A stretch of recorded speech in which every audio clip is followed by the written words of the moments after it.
What up, though? And welcome to Free for All Friday right here on Detroit Lions on the Prowl. You know how the song goes. It's Friday, then hey, it's Saturday, Sunday. What? It is Free for All Friday. We're gonna have some fun, talk some Lions, talk some NFL, and just have some fun. I got to bring in my panel for today. Y'all see her. She is the queen of the Prowl, Miss Valerie Bordeaux. How you doing, Queen?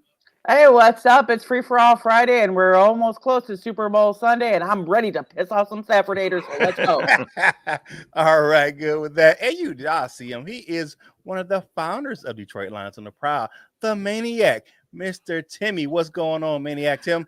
Oh, not much. I'm just kind of looking forward to the Lions, or not the Lions, to Stafford going ahead and shoving it down all his haters' throat. Even though I was accused of being a hater, I never was a Stafford You hater. are a hater. I know you were a hater. Nope. Yep, I was not and a hater. I've got the video evidence to prove it. Go ahead. Val said she Prove got it. the receipt. Prove it. I will prove it next Friday. I did want to entertain a trade for him. I agreed to that. I did say that he was not as effective after Matt Patricia took over, and I went all the way around to say that it was not him, but your husband just got one-sided and said you just want him out. No, he's admitting that he's a Stafford hater while not admitting that he's a Stafford hater, but he's not a Stafford hater. I admitted what I said and what no. Okay, so let's welcome in the people in the chat. Michael Huck's in the building. Good morning, my dude. Dan Spanos in the house. Hello, my friend. How you doing? Happy Friday to everyone. And let's kind of get into the content of the show. First question: is there a player from the Senior Bowl that you want the Lions to draft? There were some players in the Senior Bowl.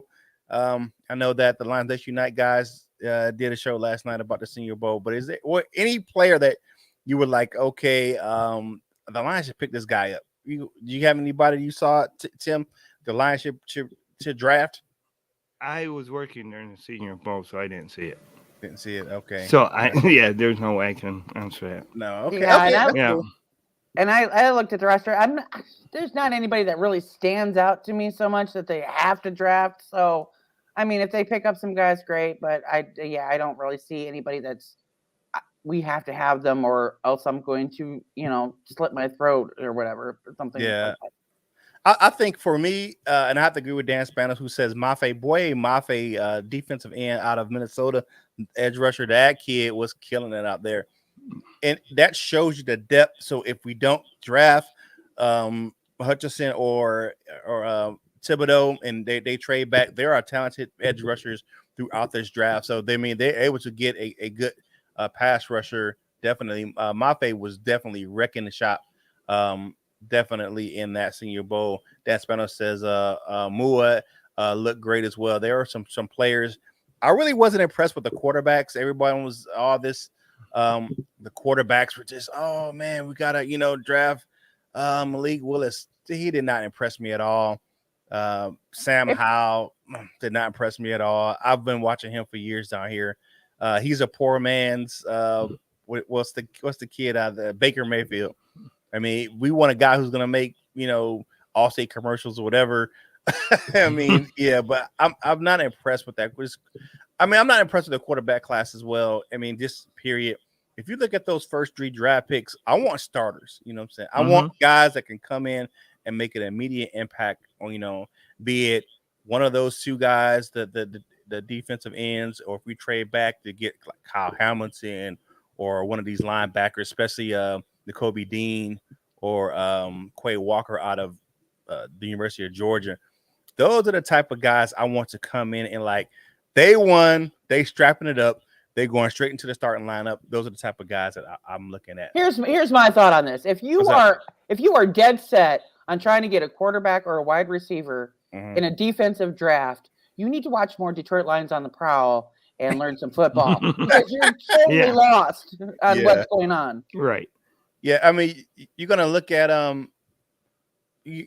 these quarterbacks, and this is a deep wide receiver draft, so they're gonna be guys that are gonna fall into that second and third round. You're gonna have those guys, But the bulk of the talent in this draft is on the defensive side of the ball. I have to agree with Val. You can pick up good 3 starters for that defense in those first 3 picks. You can pick up a linebacker, you can pick up a safety, and you can pick up a corner. That's just how deep this defensive draft is. You can pick up edge rushers all over the place. I mean, I don't know what you're expecting.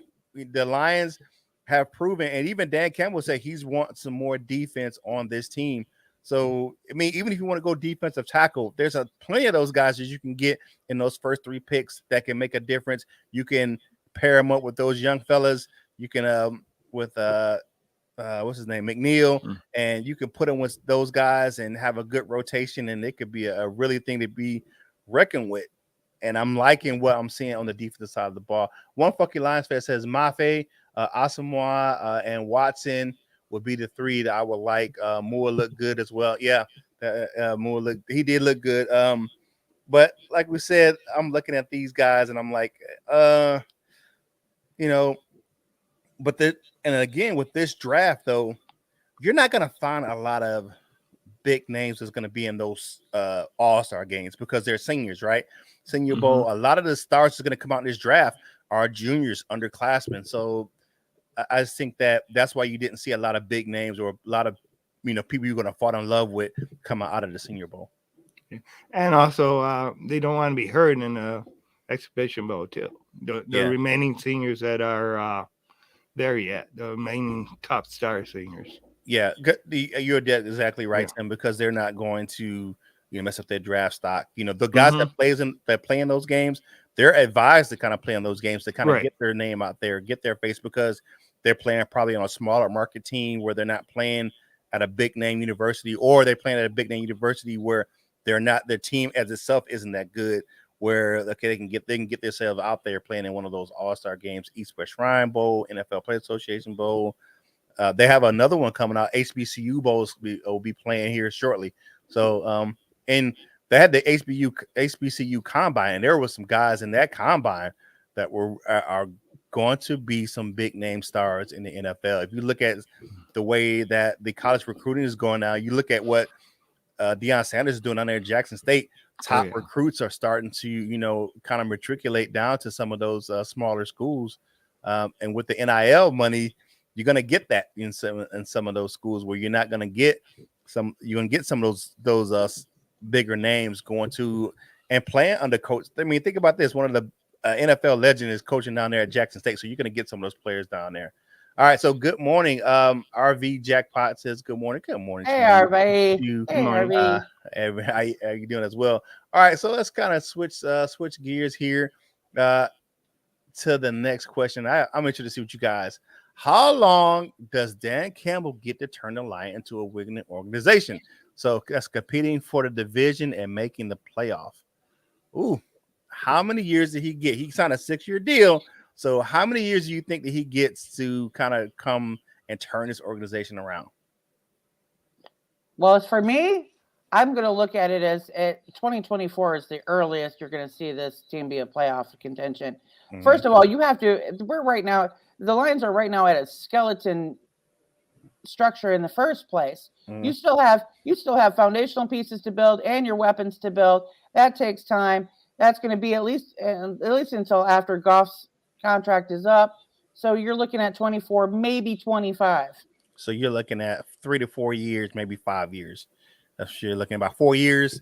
Yeah, because we started 20. Okay, so about 5 years, 4 years. All right, what you got, Timmy? How long do you think that the Lions will give Dan Campbell to turn the Lions into a winning team? Yeah. Well, I think they're going to expect results kind of like in the 3rd year. Mm-hmm. Yeah, I think they're going to. It doesn't mean that they're going to be actually the team, but they got to show a lot of improvement. Now, I've still got to see how dedicated the Ford family is to making this a team. We have seen in LA when they went ahead and decided they wanted to be a Super Bowl team, the ownership went ahead and did what it took to get those people in there.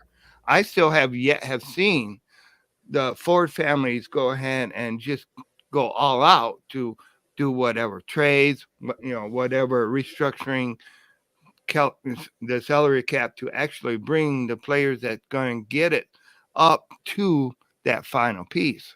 And that's what we need to see, because the two times, the last two times LA made it to the Super Bowl was they were going ahead and just getting whatever free agents they could. And I know we're in cap hell still, so that's a little harder for us to do, but you got to find a way to do it. All right, so y'all see him. Welcome to the show. Y'all see him. Shame. Stop tugging at my silk drawers. Don't love me like you do. My man Luke G. What's going on, my dude? What's going on, ladies and gents? What's going? Listen, a little bit late. Had to deal with some work things, but I'm here. Let's talk ball. All right, so I'm gonna double back to the first question before I get to the current question.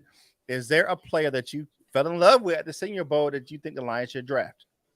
Boye Mafe and Watson, the receiver. Yeah, I mean, I watched literally 2 seasons of games on Mafe, and I think I was struggling to find like bad things. Like it was like stuff. I'm like, I could fix that. Like I'm not even a coach, and I believe I could have fixed what I saw. Like, I could fix that. Oh, I could definitely fix that. I think he might end up being like one of those players that could be a steal from the draft if you give him in the right position and let him stay in that 2-point stance and rush. Yeah, and that receiver from North Dakota State, that Watson, good grief. Yeah, and that's one of those guys you can get in the middle of the late rounds, and you're not hurting him in the first couple of rounds. Round 7, yeah. So yeah, I feel you on that one. But if he go to the combine and runs a fast 40, you can forget that he's going in the first. Okay, well, I mean, we'll see if he's invited. Yeah.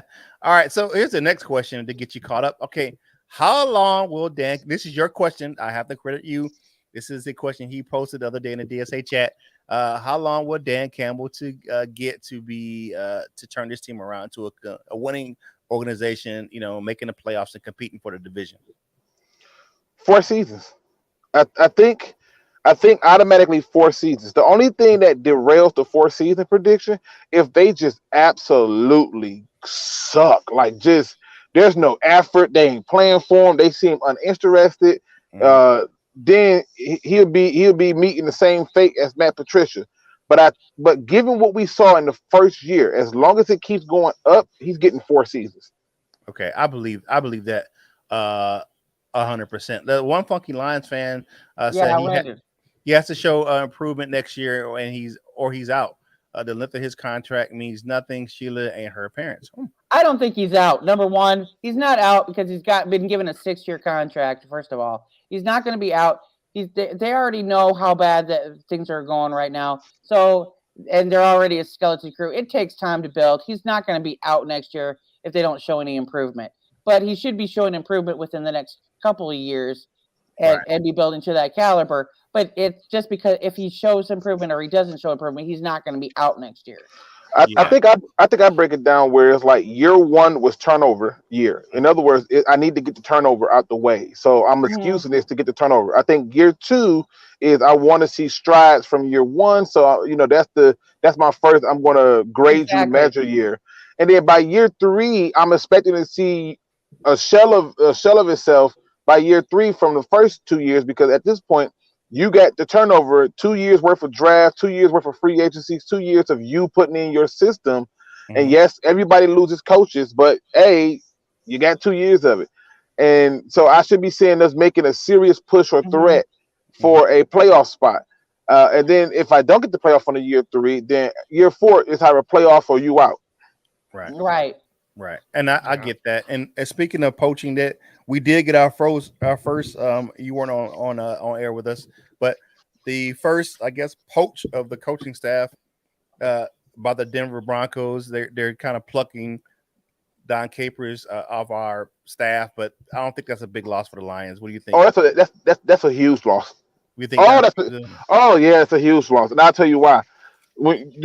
So what Don Capers did for Aaron Glenn is 2 things. One, what he did for Aaron Glenn and helping him, say, hey, we can do this here and here and bounce ideas off. That's one thing. But the biggest thing is Aaron Glenn not going to be here next year.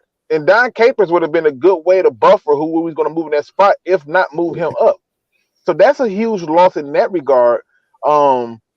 Plus, you got to also start to look how many coaches are left that's going to play this style of philosophy with this 3-4, with this talent that's going to be available. So I think that's a huge. What did they get him for? DC? No, same role he had in Detroit, senior advisor for the defensive coordinator.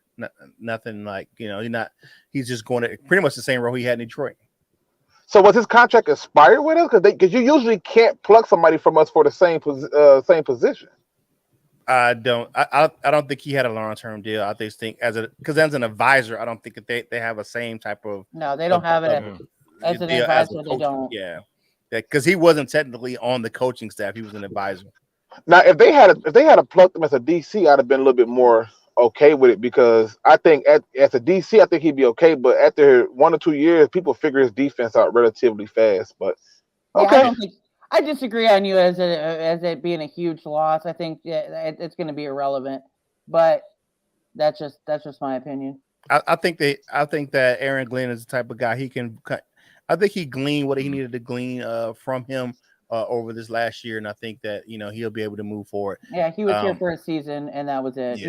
Yeah. But he's been doing that around the league for the last few years, where he'll still stop at a team and be at either the Packers or the Vikings. He'll stop in for a year, maybe 2, and then he's moving on to do the same thing somewhere else. Yeah. So now, what do you guys expect from the statement where Brad Holmes says the Lions is going to be a lot better team next year? What do you expect out of that? Because Brad Holmes did say that the Lions will be a better team. A lot better. Yeah. I think if you couple the coaching with the actual schedule for next year, I think that they could be a better team next year. It depends on what they add in the offseason. I think it's just more. It's just talk. I don't care. You ain't got to tell me they're gonna be a better team. Show me.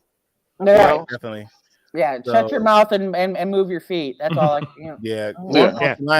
Results. Yeah, Capers and Dorsey were 2 of my favorites. I did like John Dorsey in there helping out Brad Holmes.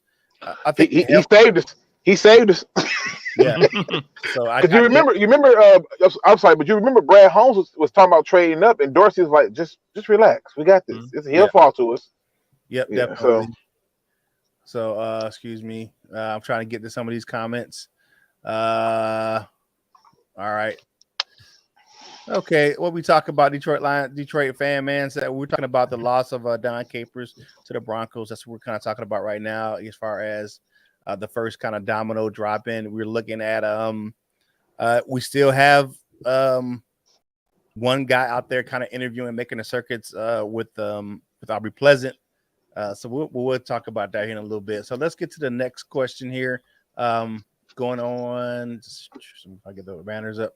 All right, so what are your thoughts of Ben Johnson being promoted to offensive coordinator? I'll go to you first, Luke G. I mean, is it really a promotion though? Like, really? He's not calling the plays. The head coach has already said he's going to continue to call plays going forward.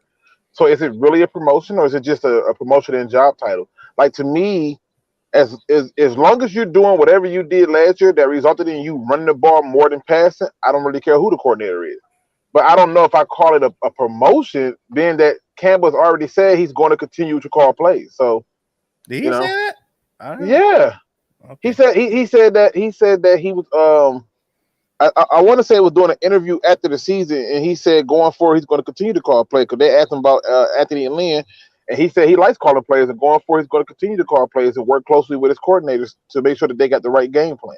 Okay, but he said he's going to call the plays. Okay, I like that. What do you think, Val? I mean, he's been called. If you look at maybe Zach Taylor, the coach of the Bengals, said he's been trying to poach him for years, and we're kind of keeping him on staff. He called him one of the brightest young minds in the league. So we think about, I guess him being promoted to kind of, I guess, help with the game plan, draw up plays. What do you think about his promotion? Well, here's what I think is going to actually be happening with that whole situation, is because they put Ben Johnson in there, right? And whether or not Dan Campbell is going to call the plays or not, Ben Johnson is now in that role for Dan Campbell and him to work side by side with one another. So if Dan Campbell is calling the plays, he's showing Ben Johnson who he wants, what he wants to have done, and how he wants it done, so that moving forward from this next year, Ben Johnson takes full control as side by side with Dan Campbell, as in they're both unified, working together as one. So I see this as a good thing. Right. What do you think, Timmy? Okay, I think it's just going to keep us more the same of when it got better. I do think that Dan's still going to be calling the plays, especially since he did say that. But I do think that Ben needs to eventually maybe be elevated to that total role of being the DC, or not DC, AC, man. But yeah, I think it's good. It keeps going the way that it's going, and it keeps building, and yeah.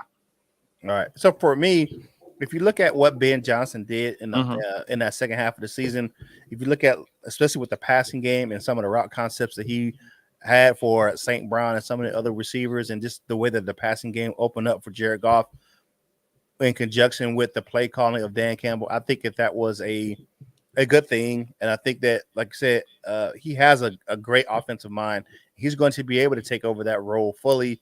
Or it may be just one of those things where they working side by side, like Val said, and it's going to be like that Bieniemy type of Andy Reid type of situations where, you have the offense coordinator who draws up the actual offense, and the game plan and play calling is going to be with the head coach. And there's plenty of I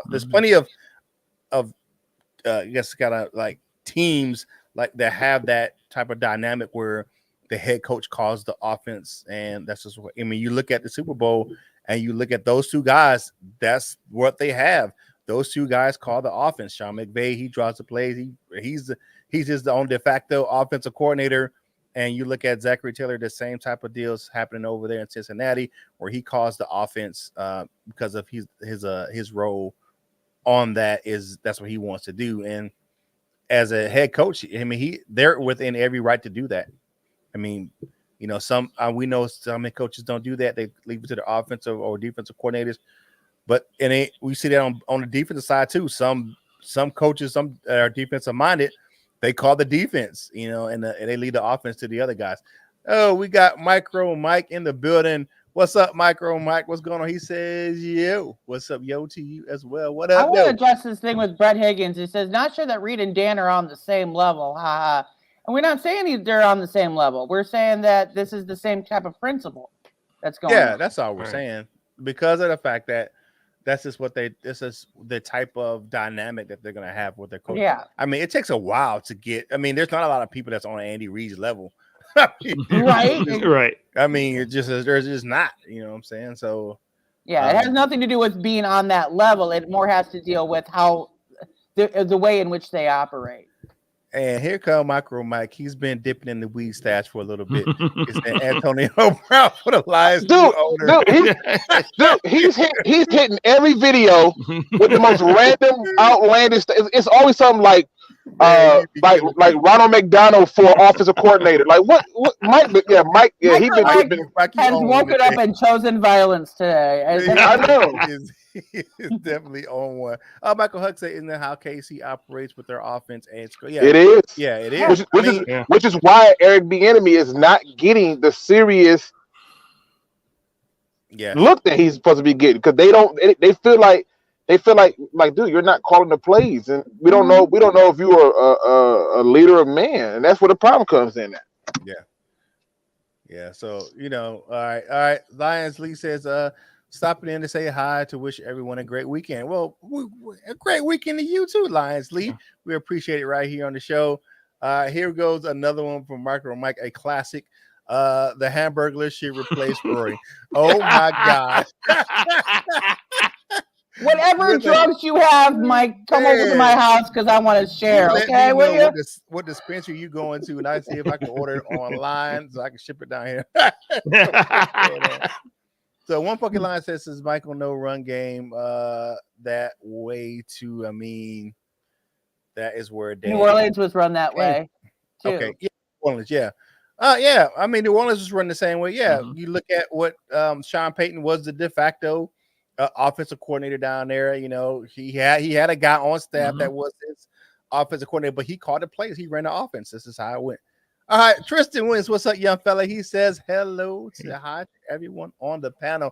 What's going on, young fella? How you doing? Hey, if you want to catch more of the show, because you know we're brought to you by Lions Nation Unite, you can watch the daily show, Lunchtime Detroit Lions Talk, over there on that platform. You don't have to click out of Lions Nation Unite. You can go over there and watch our YouTube channel right there on the app. All of your favorite, including Micro Mike, who was on one today, over in the app.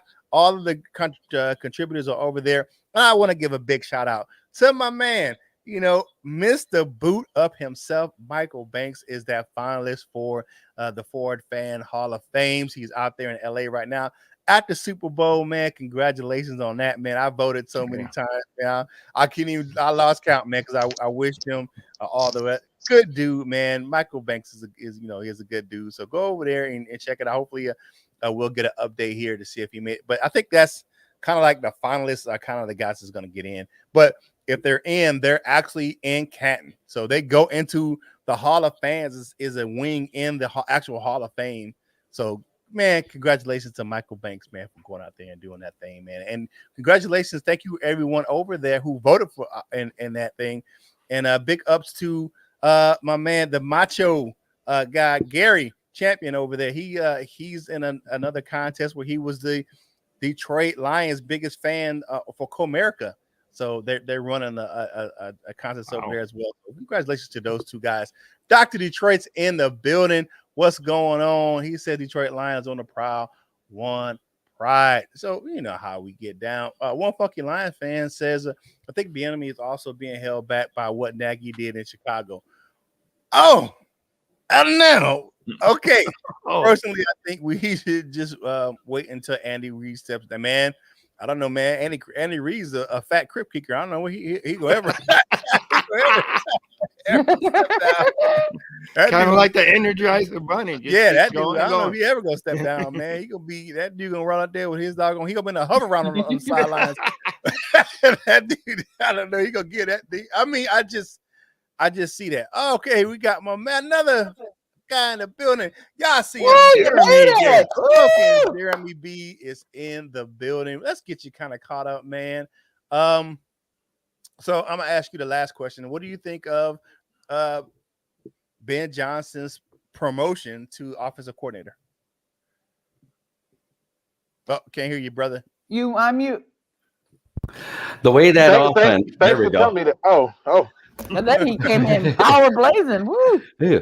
All right. The offense, the way it improved statistically across the board, especially in the passing game, I expected him to be promoted to OC. I also expected Dan Campbell to call the plays overall because he still needs to learn how to run the running side of the offense. So for 1 year to have him do that so he can learn the blocking schemes and everything that needs to go with the running game, it makes sense for Dan Talica to keep it going. Okay. So with that being said, I think I know everyone's answer to this question. So should Dan Talica give that play calling to Johnson? If so, when? So Jeremy B, what you got? When should Dan Talica hand those play calling duties over to Johnson? As soon as it looks like he's ready, and not before then. So if it takes a season, it takes a season. If it takes 4 games, it takes 4 games. Let him grow into the position. Okay. Or do you think he should do it at all? Val, you think he should ever do it, or you keep it like it is? Well, first of all, can we get rid of Dan Talica? Because that's just no. Please, I like it. Please, no, Lord. Okay. I do agree with Jeremy on this one. It's whenever he's ready, and not before a minute beforehand. But no to Dan Talica. Well, you know that's his. You know they would call him MCDC like ACDC. I would rather hear MCDC than Dan Talica. But Metallica is his favorite group. He's a Metallica guy, so that's why we call him Dan Talica, baby. Why is he called Cambelica or something? You know, not Cambelica or something, but not Dan Talica. No. I gave him a nickname after the first presser. It was Danimal the Cannibal. All right, Maniac Tim, what do you think? Should Dan Campbell give those play callings to him next? I would say next season. Not this season coming up, but the season after. Well, okay, the season after, yeah. If he's ever going to be ready, the season after, Yeah, that's when he will be ready. And yeah, give it to him.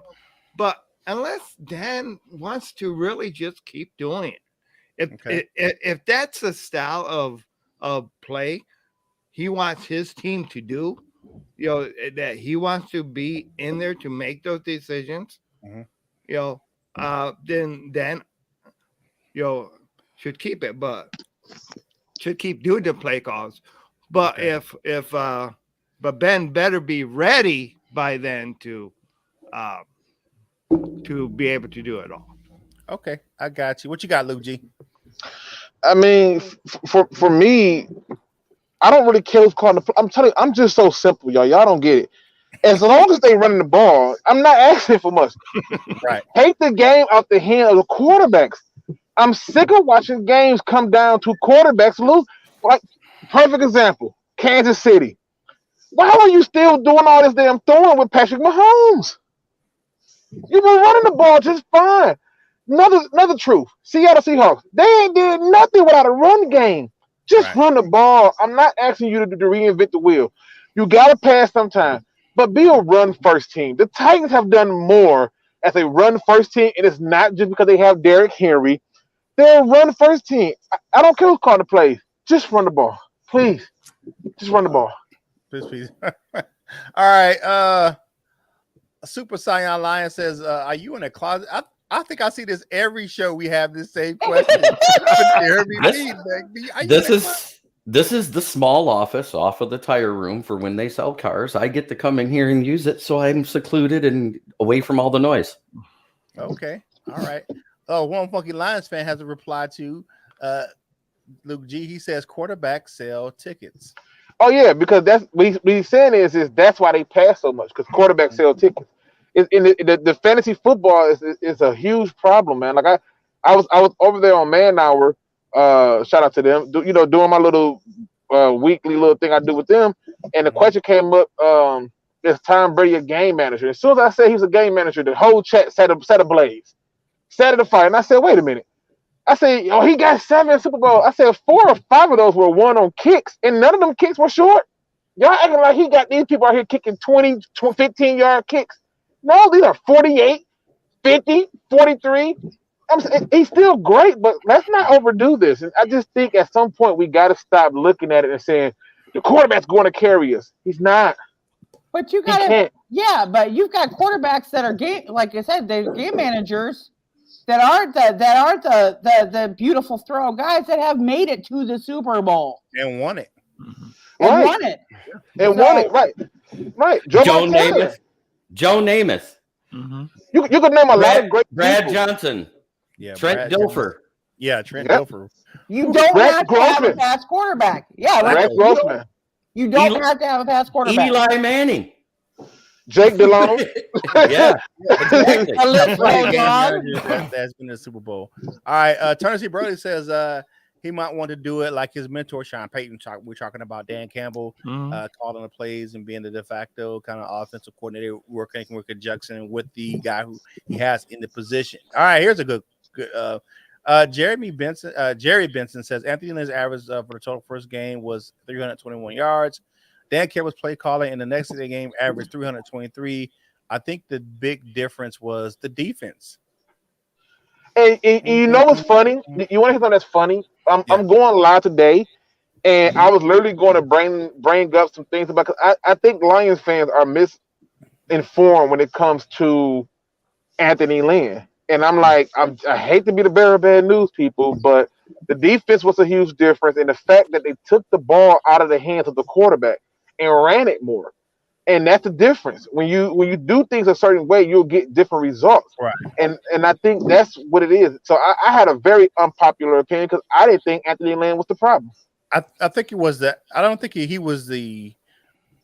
I think the play calling was the issue. I don't think Anthony Lynn was as far as the type of plays he had, but I think the way that he was calling the plays was. Let me ask you a question. Was Anthony Lynn calling the plays in the 49ers game? Yes. Yeah. Okay. And I was at that game and I saw open receivers for days and the quarterback wasn't hitting them. And I also saw run play that was called. The biggest other issue with Anthony Lynn was he wanted his offense to run through DeAndre Swift. He got overpowered with Deuce Staley and other coaches for Jamal Williams to be the starter. And I hate to be the bearer of bad news, but he was right. Swift should be the de facto starter. Yeah, he should be. I believe that DeAndre Swift should be the de facto starter. I just think that running the ball effectively, taking the ball out of, I think that was the big thing that Dan Campbell did.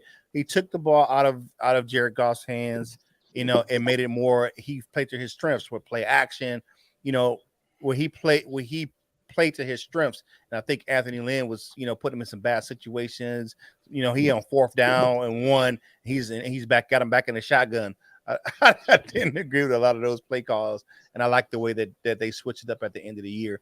Definitely go more run first, and then with play action as they established the run. All right. Ross Swift says Lions let more points than they did under Patricia. Wait a minute. We set a record last year with Patricia for points given up, and we didn't do that this year because we didn't have the worst scoring defense. We were second worst, but that's an improvement. Yep. I mean, you couldn't get any worse than we did last year. I'm sorry. Yeah, I think we gave up like 473 points last year or something like that, or total in 2020. Yeah. Mhm. Yeah. I without me even looking at it, I have a hard time believing that we gave up more points this season than last, just based off what I can remember. I mean, we had a lot of low scoring games too, in terms of the average across the league. So I don't know. He might be right. I don't know. We may have, but there also was one more game. Yep. And that was going to be my next point, that we also had an extra game though. Yeah, true. So true. Just because you see open receiver doesn't mean he's open at the time. You got to get the ball out. I think that I think. Oh no, he was open. I think I gotta address this one. Yeah. I gotta address this one. When I have seen play after play after play after play of a dude in the back going, "Yay, give me the ball!" and ain't nobody around him, he's open. Okay. Yeah, he was open. Right. I mean, even if you look at the ones that you talk about that he missed, like Amon-Ra St. Brown he ran right past his defender, right down the sideline, overthrown. I mean, it's so many examples. Like I can, you had another one where the receiver, I want to say it was Quintez Cephas. Was it? I think it was. There's a billion of them. Mhm. I mean, so many though. Yeah. We had a bunch of plays like that earlier this season. All right, so here's a question. Will the Lions regret not drafting Defensive Rookie of the Year, Micah Parsons? There's a lot of players, there's a lot of individuals calling for the Lions to draft Parsons. Val is giving a fanatic head shake. So I'm going to go to you first. Val, will the Lions regret not drafting Micah Parsons? Hell no. I mean, come on now. There's so many. There's no. I'm just gonna say nah. I don't have to give a reason why. I just say nah. You'll see. You'll see. You'll find out. Nah. Okay, Maniac Tim, what you got on this one? No, we know who we want. We want either Thibodeau or Hutchinson. So I think that's what we gotta go with. We gotta go with what's gonna fit our team. Last year. Okay, I'm sorry. No, we picked the right guy for our team. So no, we're not. We're not. Penei Sewell was the right guy. Yeah, we picked the right guy. Okay, all right. So Smoking Jeremy, I'm gonna let you go next. What you got, my man? Okay. Here's the thing. We all complained about the right tackle last year that was platooned by Vaitai and Matt Nelson. They gave up a total of 20 sacks from that right side. Guess how many Penei Sewell gave up for the season? 1. You tell me? No, we're not. A sack master's great, but if you don't have the offensive protection for the quarterback, you're screwed.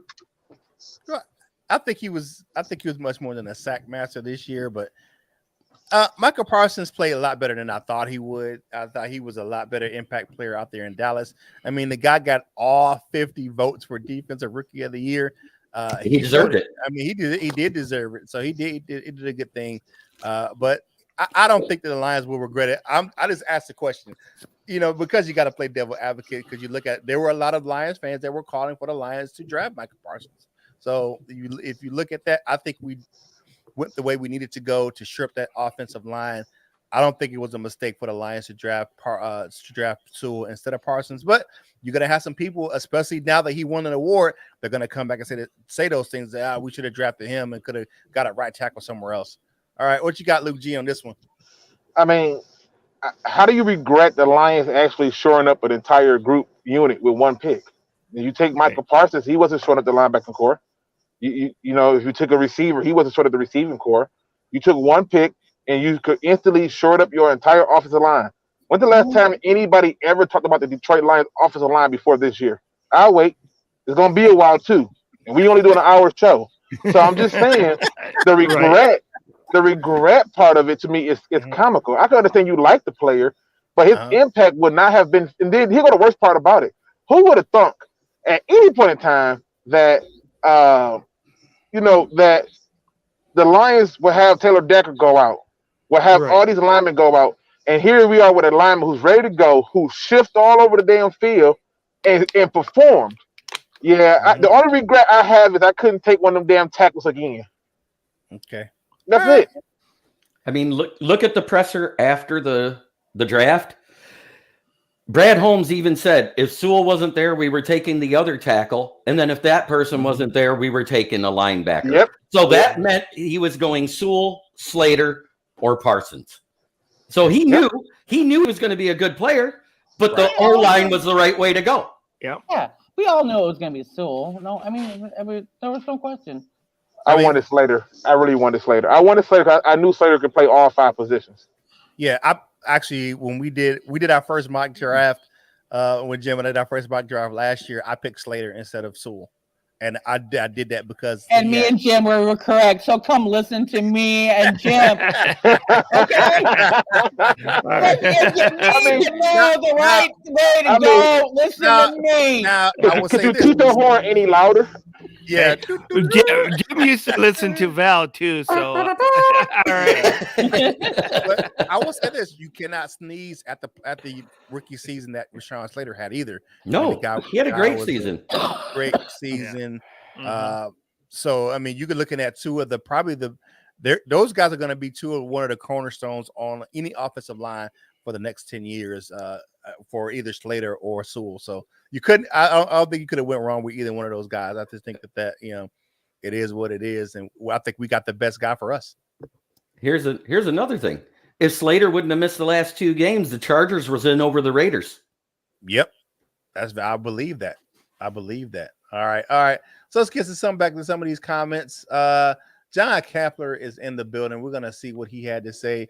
Dan Spence. Our offensive line hasn't been elite since the early 90s. And that's even questionable. Mm-hmm. I mean, we did have 3 Pro Bowlers on that squad. Lomas Brown, Kevin Glover, and who was the other one? In the early 90s when Barry was running behind him. There was another one too, and it's just slipping my mind, but I know those 2 off the top of my head. Utley. Was it Utley?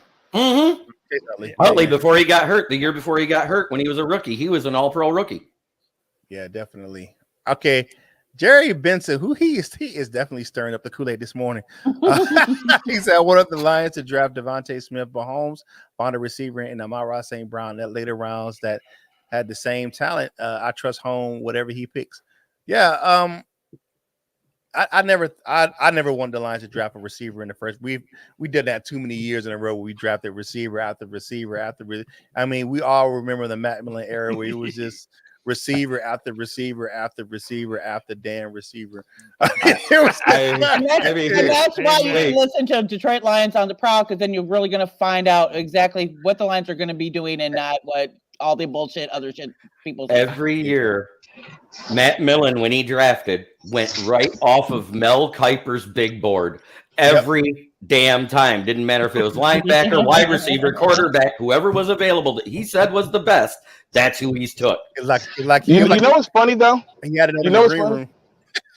You know what's funny though? Even though he did that, and every year he took a receiver, Lions fans jumped for joy, clapped, talked about how cold our receiving core was going to be. Meanwhile, I was over here having strokes, heart attacks, and figuring out like why the hell we keep doing this? Me too. What's happening? Yeah, that was a painful period in Detroit Lions history. All right. One fucking Lions fan. The part about Parsons people is that they wanted him to play middle linebacker. The dude is playing outside in Dallas and only really shines when the law is making an impact. Okay, he has been good there. I don't think we adopt that he's been good in Dallas. You know what I'm saying? I just wanted to play devil's advocate to ask the question about, But Dallas scheme is Dallas scheme. Detroit scheme is Detroit scheme. Yeah. You gotta look at that too. But we will also be better served because to me, I think the same thing that you got out of Parsons, you could have got out of Derek Burns. They wanted Derek Burns to play inside linebacker because we really didn't have a lot of linebackers. He's going to be better served being on the outside, rushing from the edge and being dropped into coverage from there than he would on the inside. Now, I think he can play inside, but natural fit NFL 3-4, put him on the outside, let him rush. This is one of the reasons that he became a notable person to me and made me notice him in the first place because he was able to do really well on blitzing, and he was a damn good tackler.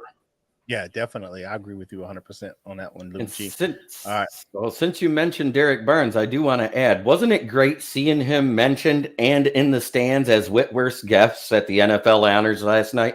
Yes, we were talking about that earlier off camera. Jim would have been flipping his shit. Jim would have been flipping his shit because that was his guy. Yeah. Yeah. We talked about Burns a lot. Turnsley Brett says me and Jim was on Sewell bandwagon from the start over Slater. I will say you definitely were Turnsley Brett. Yes, definitely you were. Mike Utley was the guy we were talking about. Yes, Rob Swift, we get with that. All right. I like it. Now I've seen this one. The latest mock drafts have had Willis taking. The Lions are taking Willis at 32. I don't think the Lions are taking Willis at 32. I don't think the Lions are taking Willis at all. The best mock draft I've seen was released during the NFL honors last night, and it was Daniel Jeremiah, and it was a reach at 32 for Quay Walker at linebacker. That is way better than taking Willis. Yeah, Willis is Braxton Miller all over again. Willis, to me, reminds me so much of Braxton Miller, Terrell Pryor, those guys that look like they're supposed to do it all and can do. He's so inconsistent. It's a reason why he ended up going to Liberty. Now, is he good enough to be looking good on Liberty? Of course. But let's be honest. He didn't succeed at the big boy school. Just saying. What you talking about, Willis? Yeah, what you talking about, Willis? Hey, when it came out with the report that the Lions would take either Spencer Rattler or Malik Willis last year, and Jim and I was talking preseason, I said, Willis couldn't make it at Auburn. He ain't going to make it in the NFL. So one fucking line said I would be absolutely shocked if Willis is available at 32. I think you're right. I think somebody's going to reach for him. Somebody is. Somebody's going to reach for him. Yeah, they will. No Tom Cool says, "Who in the hell is this Mel Kiper?" Oh, let me refresh your memory. Hair helmet. Mel Kiper is the voice of the idiots that don't know anything about football. Thank you. There you go. Yeah, all right. Man, y'all are giving them the business. But I got into it with the Ravens fan last night. It was great. The general manager from the Colts said that. Who the hell is this Mel Kiper guy anyway? All right, Dan Spano says Eric Anders Leck was another good offensive lineman for us until he got ran over by a semi. Yeah, I remember that. Jimmy should talk about that story. Oh god, yeah. Wasn't he here from the Billy Sims days through the early Barry Sanders days? Something along that line. Like late 80s, early 90s? Yeah, it was in the late 80s, early 90s, yeah. Tennessee Brother said it was because of the fact that we took Sewell. I decided to have faith in the coach and the GM. Amen. I said the same thing. Mm-hmm. Hell, 7 hours before the draft, I picked 1 through 7 in order on who everybody was taking. It was great. Wow. Yeah, definitely. Tennessee Brother says Mel Kiper is the king of no means. Wow. Hey, Don Bird says we are definitely going to be definitely not on agree with everything Brad Holmes does. No GM will ever hit on every target. 18 years with the Rams. That's his team's playing Sunday, hands all over it. I believe that. You know, you look at that team that he has out there in LA.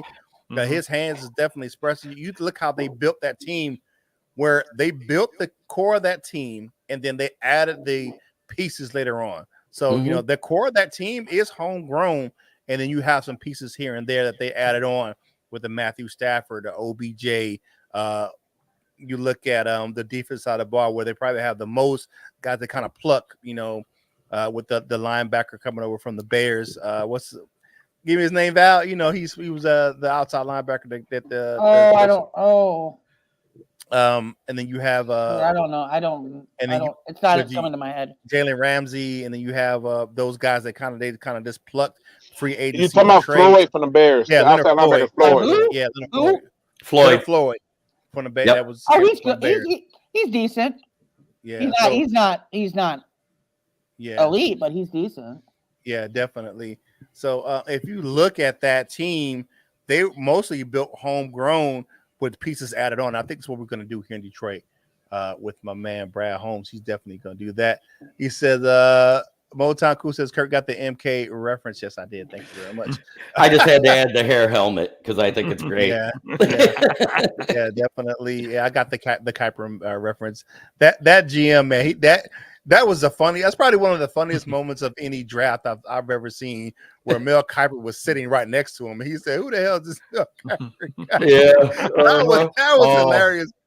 Tracy Bird says, "Taking show that we finally had someone running the show who actually understood football."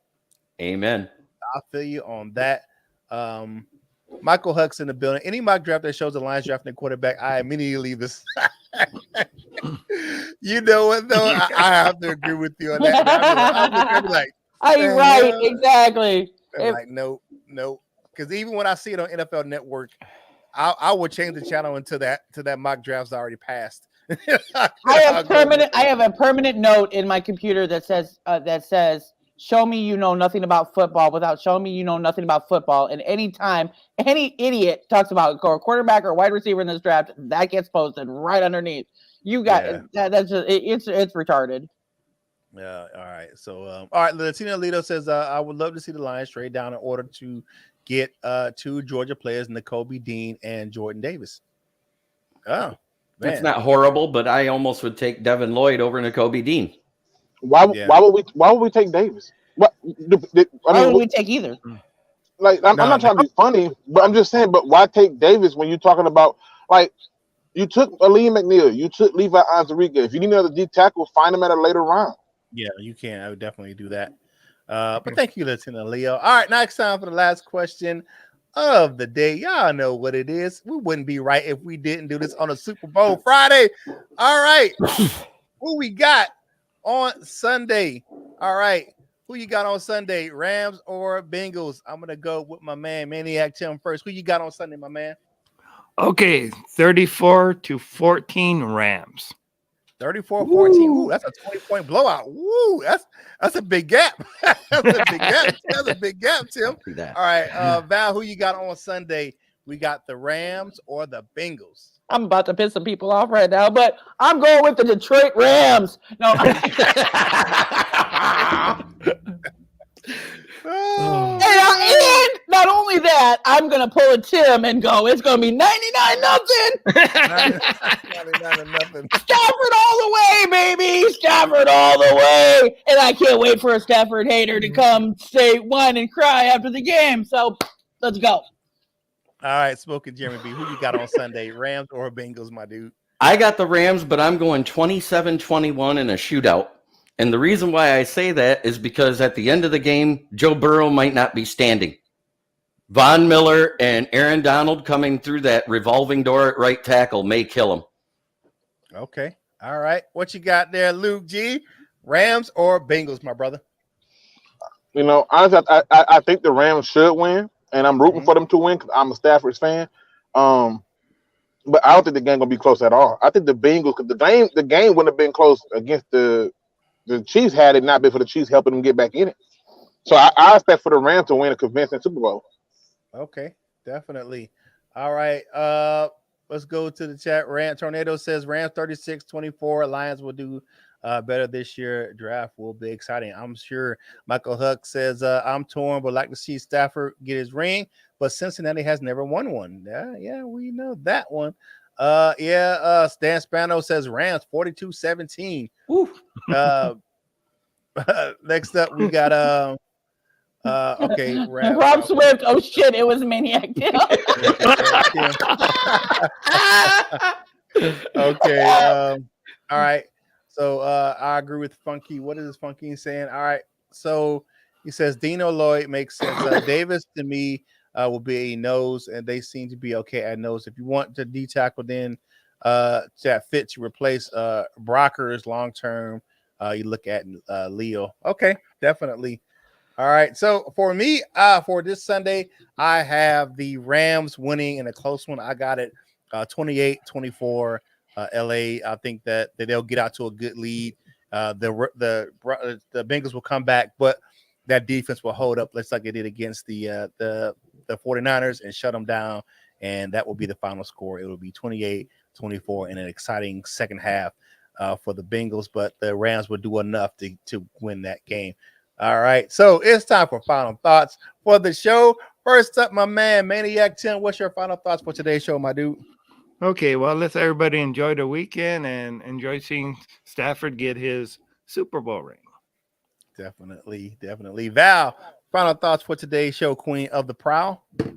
I'm gonna give a shout out award to the best chat name in the chat today, and that's Kool-Aid and Cornbread.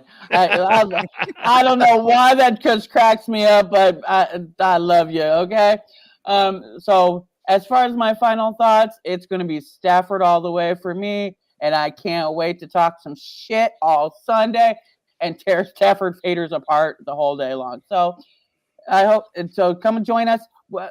I think, I don't know, we might or may not be on the game day chat still. So you might want to check us out and come chat with us on Sunday while the game is on. So come check us out on the Lions Unite app, and everybody have a great Super Bowl Sunday.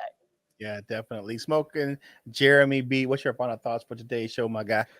I just wanted to say that I am very proud. After 5 shows, I'm already at 29 subscribers on YouTube. You guys are helping me grow through Detroit Lions on the Prowl. Thank you very much. And the fact that I'm averaging 50 comments a show. I'm a very user-driven. I want my commenters to ask questions and I answer them. It makes my content easier too. I have ones that I have certain shows that I do my content, then go to the comments. But I love interacting just like this with our commenters. Yes, definitely. So go over and check him out as Kneecap Botting with Smoking Jeremy over there on YouTube or Facebook, and check it out, man. Some good content. My man does his thing. He old school everything king in his car doing some content, man. It's always some good to check it out over there. So go over and check my man out doing his thing. When I do it in the car, it's because it's been a rough day and I need a cigarette.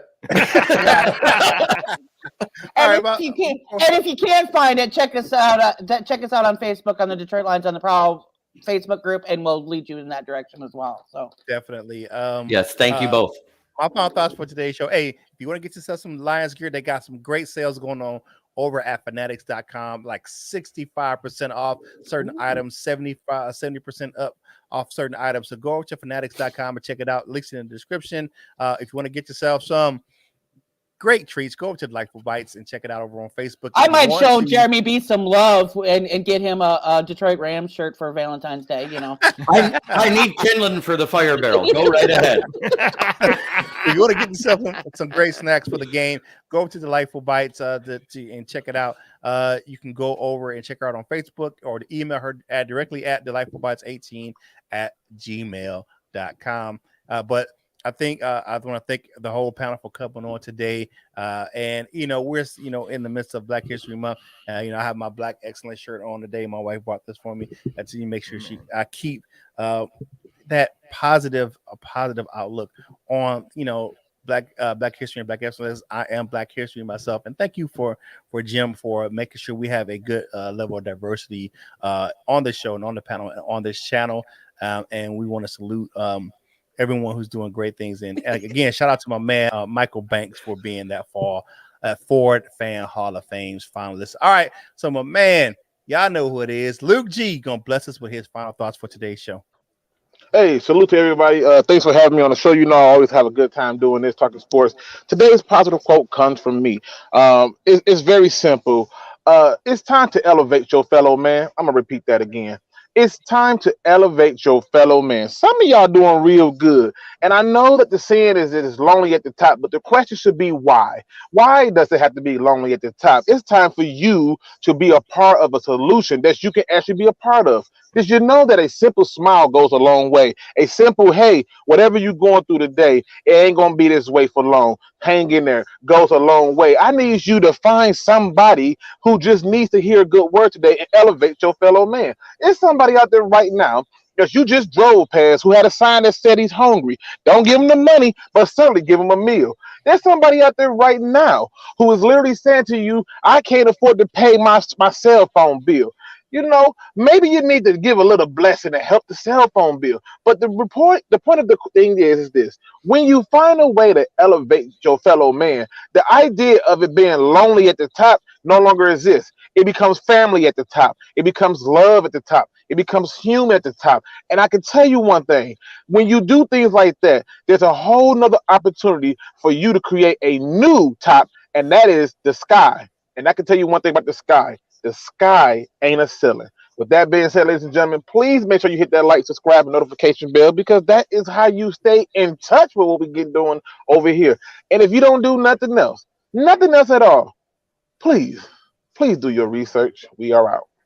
All right, definitely. Thank you, my man. We appreciate that. And like the channel, subscribe to the channel. And I thank all the new subscribers we've had over the last few weeks and all the new gold members and members of the Wall of Fame that we've had the last couple of weeks. We thank you for checking us out right here on Detroit Lions on the Proud and being part of the Proud Nation family. You know what you guys do for your boy. Hey, it's Super Bowl week. Enjoy the game. Do it in moderation. If you're going to be drinking at the game, make sure you get an Uber. Yeah, make sure if you're going to do it, drink at home. But make sure you do anything you want to do in moderation. Celebrate the game, have some fun, and be safe out there.